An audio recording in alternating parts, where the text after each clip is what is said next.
Hi there, welcome to the Fierce Factor podcast. I'm your host, Kaeli Lindholm. And I think it's time for us women to shift the conversation in business and step into our feminine leadership to do the most iconic work the aesthetic industry has ever seen.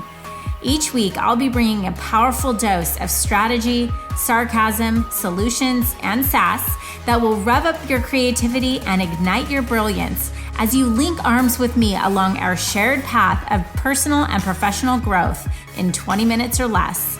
Let's go. Hello, leader. Welcome back to the Fierce Factor podcast. It's Kaeli here. Today, you're tuning in to this episode number 144. We're going to talk about something that's been on my mind a lot lately. And I'm not entirely sure why, but I think it's because I'm hearing myself talk a lot more about our mission lately. For those of you who are new around here, have been living under a rock, or have just ignored the million times I've talked about my mission, I announced last week that we had expanded our mission tenfold this year with the aim of helping 1,000 inspiring and intentional entrepreneurs cross the next $1 million milestone in their business. And I'll be honest, this just isn't an altruistic goal for me. It's literally the guiding principle of how we accomplish our vision, how we hold ourselves accountable to our core values, and how we design the pillars of our ecosystem. And one of our 3 key areas of focus for this year is to build strategic win-win partnerships with people and companies who choose to align with our mission. And because of this, you heard my podcast last week about us hiring a director of strategic growth and business development. And I've been in powerful meetings with decision makers of some of our favorite companies over the past few weeks and months, companies who we really feel complement our core philosophies and are aligned with us on this mission. And to support this work, I've spent hundreds of hours researching and assembling data around what it takes a female to achieve a $1 million milestone in her business. And part of landing impactful partnership contracts is not only knowing our stuff, but being able to communicate it clearly, concisely, and credibly. And lucky for me, it's like reciting the freckles on my backhand. It is second nature for me. It's the deeply valuable work that I get to do every single day. But understanding how women think, how female entrepreneurs operate, and how aesthetic business owners are really a breed of their own, it isn't obvious for everyone. That's because while our industry is drenched in data around consumer consumption trends, female founders in aesthetics are still underrepresented, under-researched, underserved, and underfunded. And because every organization is clawing for a piece of the industry pie, I don't understand why anyone isn't on a mission to better understand the pain points and value biases of female entrepreneurs. So often our clients will tell me that they took the risk of starting their business for the luxury of the following reasons. A, to do what they love without guidelines, restrictions, and red tape. B, to challenge themselves within the agency of something they feel passionate about. And C, to impact more people, make more money, and to do it on their own damn time. And then they grow almost by accident. And maybe this is you. You just put your head down and you did your best. Grind and hustle. You sacrificed weekends, evenings, maybe even relationships to achieve the incredible success you now have. But then you suddenly find yourself in a place where the very freedoms you created for yourself, the autonomy ensued, is the very thing that is preventing you from getting out of the day-to-day in your business and fully stepping into your role as CEO. And truth be told, the struggle to grow your business has you in a tug of war grappling to be a whole woman, achieving balanced success as a wife, a mom, a partner, a friend, a daughter, a sister. And I hear a whole lot of talk on social media about work-life balance and slowing down and wellness first. And this is great. We are all hyper-stimulated as a society, and it's going to take intention to achieve the wholeness that we talk about. But what I've experienced through my work with hundreds of high-achieving women is that work-life balance might not even be a reality or a goal for some. I remember explaining this to a girlfriend once, urging her to think about doctors who are working to cure cancer. Do we really want them working toward retirement? Sometimes an imbalanced proportion of work toward our bigger mission in the world is what's going to make women like us, quote unquote, whole. And that's why so much of the work I believe we need to do as female entrepreneurs isn't learning time management or even the tactics of business building. It's learning how to accept, embrace, and honor this reality effectively. This is leadership. And here's the thing. Our definition of success is going to be very different as female entrepreneurs than any other kind of human being on earth. And while that may put us in a tough spot with the people around us, in my opinion, it's a good thing. What messes with our heads is our perception of what success should look like or what it looks like on social media, and our desire to mimic someone we look up to or the framework for growth, which has been modeled to us by generations ahead of us. And times have changed. Defining success as a female entrepreneur in 2023 is going to look and feel different than it did for our grandparents, our moms, dads, even our bosses, instructors, or mentors just a few years ahead of us. Because over the span of just a few short years, we've endured unprecedented adversities, years full of unwelcome challenges and disruptions, pandemic, political chaos, a fluctuating economy, the list goes on. And you've heard the old adage, what got you here won't get you there. But when we find ourselves in uncharted waters, we tend to revert back to what we know best. In the case of most female entrepreneurs we work with, that mode is called bend until you break. You know what I'm talking about, where you have to book your vacations around your work schedule or miss out on the things that are important to you because the business needs you. What I'm here to talk about today is redefining what success means for us as female entrepreneurs. In fact, it's time to rewrite the rules. You can actually build your business around your life. It doesn't have to be the other way around. We build a business that supports the life we want to live. So many of you guys are eyeballs deep in business operations that you don't even believe that this is true for you. And you might even believe in this. You might believe that you were put here on the planet to uphold this beautiful vision for your business and the people it supports.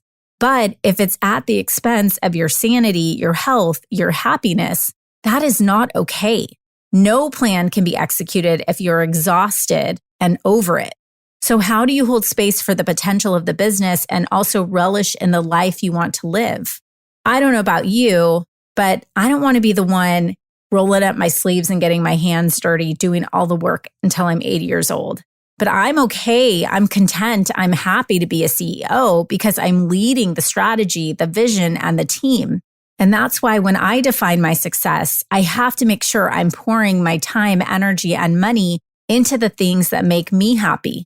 Because success is not just to be a good mom or to make $1 million. It's whatever lights your soul on fire, brings you closer to your God and the people who mean the most to you. And it's about achieving your mission, making a meaningful impact on others, and leaving a legacy. Maybe your mission is to help 1,000 inspiring and intentional women cross the next $1 million milestone in their business this year.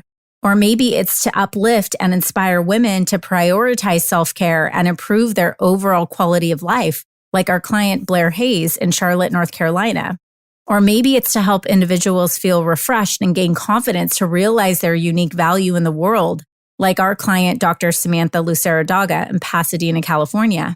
Or helping women look the age they feel, like our client Jessica Christie in Bloomfield, Michigan.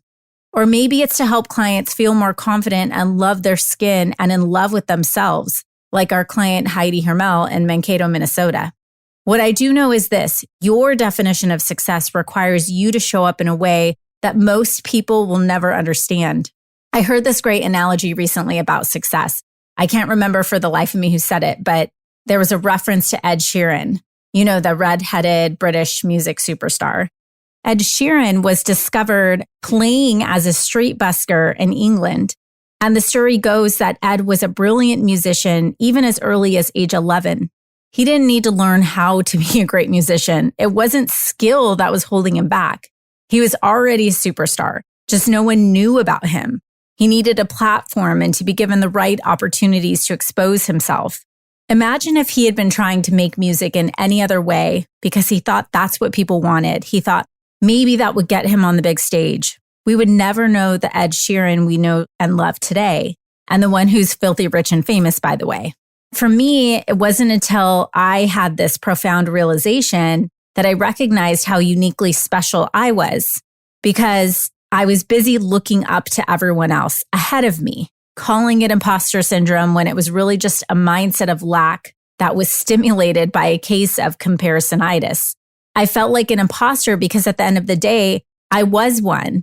I was not a copycat. My brand was unique to what it stood for from day one, but I didn't know how to honor and express my own worldview. I had to realize that I had already made it because there was a bigger objective at play than I was allowing myself to acknowledge. There was a bigger mission. And everyone I hired helped me with the very best of intentions, by the way, but they helped me become more like them because that's what I told them I wanted. Instead of helping me reorient around my own mission. And I was trapped in a broken framework and I couldn't see it because I was too close to it. I couldn't see the label from inside the bottle. And women come to work with me now and say, wow, you're the first person who didn't think I was crazy for wanting to accomplish this. And I tell them that's because I understand what it's like being different, being part of Club Misunderstood. Welcome. This is a gift. But most of us, we were raised as little girls to make peace, to get along, to be friends with everyone, to follow the rules, and to walk in a single file line. And so as entrepreneurs, this phenomenon of thinking differently, of having a disruptive philosophy, it goes against all of our hardwiring, and it can feel very isolating. A client recently shared something with me during a very vulnerable moment, and she said, I often look at women on social media and I think, wow, look how many people admire her. And I'll bet if she said that comment to anyone else, especially in the state she was in, they'd probably comfort her and say, don't worry, Susie, so many people admire you too, maybe just not as many on social media. But that wasn't my response. I questioned the thought altogether. Why is it so important to be admired? Is that even the goal? Because when I look at the missions our clients are on, they can't afford the distraction of trying to be admired. They have to measure their success by their own value systems, or their mission will just be a dream or a slogan on their website, not a realized destination. Being admired feels good. It's validating. It's a hit of dopamine. But being a leader requires reworking of the hardwire. It requires an identity shift. And I have yet to meet a human being of true impact that doesn't know this truth intimately. I've never met a high growth individual who doesn't crave learning how to uncover their next level as a human being, be it wealth, health, spirituality, relationships. If you're not where you want to be in your life, the only person who can change that is you. What that means is you are the only one preventing you from achieving that next level. And believe me, I've experienced this distinction over the past 7 years as a business advisor. I can teach all of the strategy, share all of the wisdom, provide all of the resources. But if a business owner does not change the habits and mindset that got them to the place, that got them stuck where they are in the first place, it will not matter. And in my heart of hearts, I know that's why you're here listening to this podcast, The Fierce Factor. You know there's a next level waiting for you. I had a discovery call recently with someone who had vetted our company, talked to references, decided to take their time to connect with me. We got on the phone and they said, well, I already know how to build a $10 million business, but can you help me build a $15 million business? The next call I had 10 minutes later was with a prospective client asking for a discount on one of our programs. The irony is that while these two problems differ dramatically on paper, the solutions to them are identical. I'm pretty sure if someone knows how to make $10 million, they already know how to make 15. And I'm also sure that if someone is committed to investing in themselves to learn how to build $1 million business, a discount isn't going to change that. So what's holding these two back? Success comes from within. It requires us to get honest with ourselves about the beliefs of what success will mean for us. I personally have come to realize that making another $1 million will not make me happier than I am today. It will just move my line. And that can actually be a beautiful thing. I don't have to feel guilty. I don't have to question it. I don't have to diddle around in my imposter syndrome, but only because my success isn't defined by a number or by my personal accomplishments. It's centered around a mission that fulfills me, no doubt, but also one that will, without a question, make the world a better place. because we may not be curing cancer, but I know that if our company accomplishes their mission this year, there's a good chance we'll be helping the person who is. And that brings us to the point in this podcast where I ask myself and I ask you, Goddess, are you clear on what success means to you? Maybe you're subscribed to an old definition of success. Which past tense version of success needs a refresh? What goal do you have that no longer serves you now? That no longer serves your hiring plan, your patience, your intention, your mission? Perhaps you're not sure what your mission is. One of the takeaways of the Confidence to Scale Business Accelerator program is a mission declaration. And I call it a declaration because I believe a mission statement should be alive, in action, growing, not something that's stuffed in a drawer somewhere collecting dust. In fact, about 90% of the time when I ask an owner or even a rep or manager in a company what their mission is, they freeze and then they look around as if like Casper's going to whisper in their ear and remind them, what's your mission, leader? Can you declare your mission? Your mission is the vehicle that helps define your success as a business owner. It's the why that gets your team out of bed every day. It's the pathway to achieving the vision you set for the business. And it's ultimately the call out of your legacy. Having a clearly defined mission, vision, and set of values, it's not woo-woo. It's the blueprint for a successful business, period, end of story. Brand positioning, marketing, team building, culture curation, systems, partnerships, and visibility. It gives your clients confidence that you are the right one to help them achieve their goals. It enrolls strong team members into a philosophy that's bigger than both of you. It allows you to build an ecosystem of ambassadors who rally behind what you are set out to achieve. That brings tailwind, which creates traction. And leader, I'm that passionate about this that I have a special gift for you. Save the date for February 1st because I'm going to be hosting a 90-minute masterclass on developing your mission, vision, and values. And there will be no charge for admission for Fierce Factor podcast listeners who have left us a 5-star rating and written review. And I'll be sharing more details next week, but I wanted to let you know so that you can plan your evening to be with me on February 1st. I want to help you design a mission that helps you define success as an entrepreneur and create visionary leaders within your team. A team who will personally be ambassadors of your vision, an internal and external audience that will recognize the mission you're on. I want you to be able to build an army of people who will perpetuate the mission and can run the business without you there. And ultimately get to a place where you have created something bigger than you and you have a legacy set in motion. Listen, leader, if you're vibing with me here, hang tight because I have a brand new resource for you. You are a successful, confident, powerful woman who just isn't into being average. No, you have a calling, and part of that calling is requiring you to level up. And I know that if you're working to cross the next $1 million milestone in your business, you need to be in the right circles. And perhaps that's why you found us. I'd love to invite you to join The Blueprint, a weekly resource for inspired, provocative thinkers who are taking this conversation to the next level. Get access to free business tools, podcast supplements, guideposts, and direct communication with me and my expert team. And of course, a masterfully curated circle of women making big moves and disrupting the status quo in aesthetics and wellness. You can link directly through the show notes or head to kaelcconsultants.com/blueprint. It's time to elevate. See you there, goddess.